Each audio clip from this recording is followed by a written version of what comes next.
राम राम शेतकरी मित्रांनो, आपला मक्का जे घरगुती बियाणं लागवड केलेली होती आपण, ते ज्या वेळेला टोकन यंत्र केलं त्यावेळेलाही दाखवलेलं आहे की आपण याच्या इकडे लागवड केलेली आहे. आता यामध्ये गुरुवारी आपण एका लाईनला पाणी दिलेलं आहे. शुक्रवारी काही कारणास्तव फ्यूज उडाला, त्या दिलं गेलं नाही आहे. रात्रपाळी लाईट होती. दिवसाला म्हणजे शनिवारी पाऊस पडून गेला संध्याकाळी, त्याच्यानंतर पाणी देण्याचा संबंध झाला नाही. तर ज्या भागमध्ये एक नळी आहे तिथे पूर्ण उगण झालेलं आहे. आता ह्या इथे दोन नळ्या आहेत, इथं दोघंही उगलेले आहेत.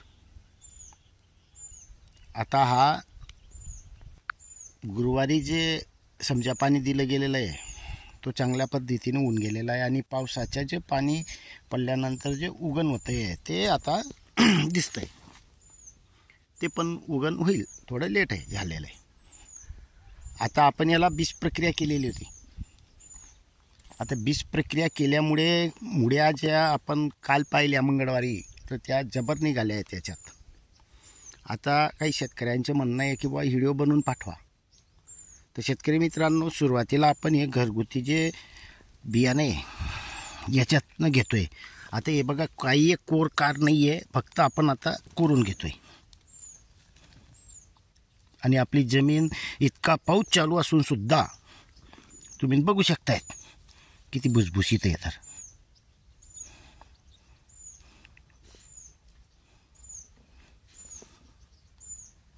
तुटली. शेतकरी मित्रांनो, मी एकटा असल्यामुळे अगोदर कोरून घेतो, नाही तर व्हिडिओ लांब होईल, त्याच्यामुळे कोरून घेतो आणि मग मी दाखवतो. तर शेतकरी मित्रांनो, राहू द्या त्याला. आता बघा, अजूनसुद्धा खोलवर आहे, उपडत नाही आहे.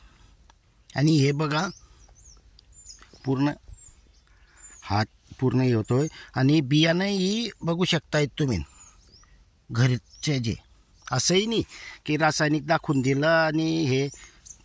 आणि सोटमुड्या जो बघू शकताय तुम्ही किती आहेत त्याला, एका यालाच. आणि विशेष म्हणजे खोलवर गेलेलं आहे, पसरलेलं नाही आहे. ही एकच मुडी दाखवतो अजून यात दुसरी वेगळं आहे अजून बघा. आणि फुटत आहेत. शेतकरी मित्रांनो, बीज प्रक्रिया केली तर किती फायदा होतो हे आपल्याला आता समोरच दिसेल. आणि रासायनिक जे आपण बियाणं आणतो तिथेही बीज प्रक्रिया केलेली असते त्यांनी, पण तरीसुद्धा आपल्यात आणि त्याच्यामध्ये कालच आपल्याला फरक वाटलेला आहे. आज आपण प्रत्यक्षात अजून दाखवून देऊ. आता आपण रासायनिक जे बियाणं टाकलेलं आहे त्याच्याकडे जातो आहे. म्हणजे इथेच येते पण दोन लाईनवाला. आता एक मध्यभागातून घेऊ, हे याचे घेऊ, मोठं आहे. आणि विशेष म्हणजे असंही नाही की छोटं हे घेतोय असं नाही, बघा मोठंच घेतोय. याचेही आता चांगल्या पद्धतीनं झाले असतील. हे पण कोरून घेतो, नंतर दाखवतो. शेतकरी मित्रांनो, विशेष म्हणजे जमीन सुपीक बी पाहिजे. जमीन कधी सुपीक असेल तुमची तर हे बघा कोरायला सोपं जातं.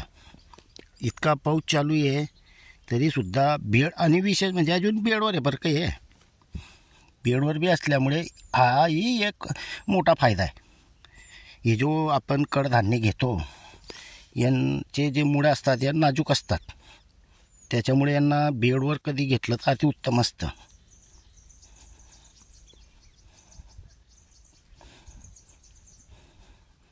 हे बघा,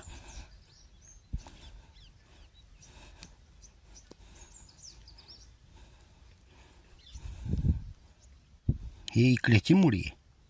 मला वाटतं तुटली आहे, पण असेल इकडे अजून पुढे.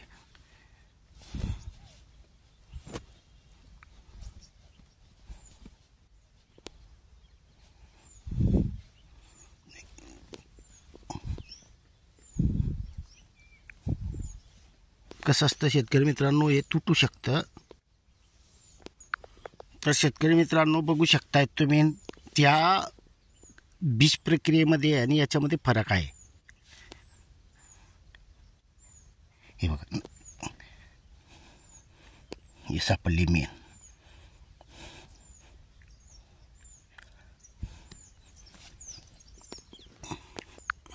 याच्यामध्येही चांगल्या मुळ्या आहेत.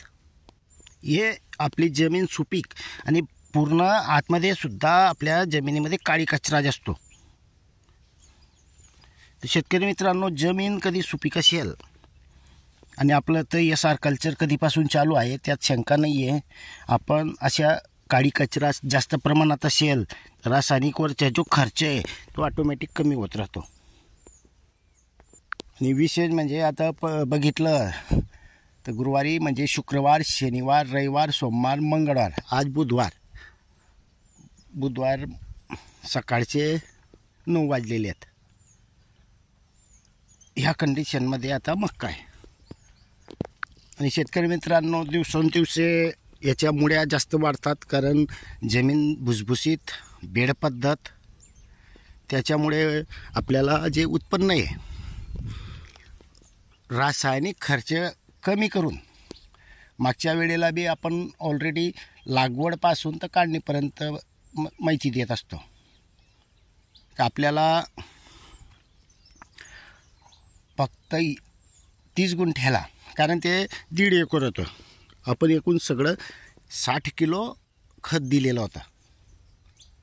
60 किलोमध्ये आपल्याला 1.5 एकरमध्ये तरी उत्पन्न चांगले आलेलं होतं. उत्पन्नही आपण सांगितलेलं होतं. धन्यवाद.